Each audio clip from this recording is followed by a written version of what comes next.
Indiranagar garage आणि फर्निचरच्या दुकानांना भव्य आग, दोन भावांच्या वादात आग लावण्याची चर्चा। नाशिक शहरातील इंदिरानगर मधील जॉगिंग ट्रॅक परिसरात असलेल्या दुकानांना आज दुपारच्या सुमारास आग लागली। या आगीत गॅरेज आणि फर्निचरच्या दुकानांमधील लाखो रुपयांचा माल जळून खाक झाला। तर या ठिकाणी उभी असलेली कार देखील या आगीच्या भक्षस्थानी सापडली। सदरच्या जागेत दोन भावांमध्ये आपापसात झालेल्या देवाणघेवाणीच्या वादातून आग लावल्याची चर्चा सुरू आहे। याबाबत स्थानिक माजी नगरसेवक चंद्रकांत खोडे यांनी अधिक माहिती दिली।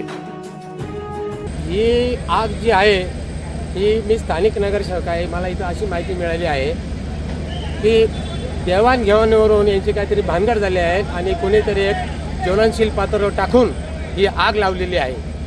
तिच्याने काय त्रास झाला आपण? या आगीमुळे आजूबाजूच्या गॅरेजेस ज्या दुरुस्तीसाठी गाड्या आलेल्या होत्या या गाड्या जळून खाक झालेल्या आहे। अतोनात आर्थिक नुकसान झालेलं आहे, जीवितहानी होता वाचलेलं आहे। आजूबाजूला शेती आहे, ते शेतीला गव्हाचं पीक कापणीला आले त्याला सुद्धा आग लागण्याची शक्यता होती।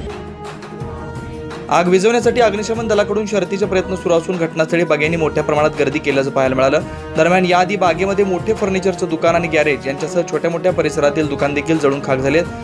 तर या ठिकाणी असलेल्या दोन कार देखील भस्मसात झालेत। या सर्व गोष्टींची चौकशी आता पोलीस देखील करतायत। वाद कशावरून होता आणि का झाला, मात्र या वादामुळे परिसरातील अनेकांचं नुकसान झाल्याचं बोललं जातंय।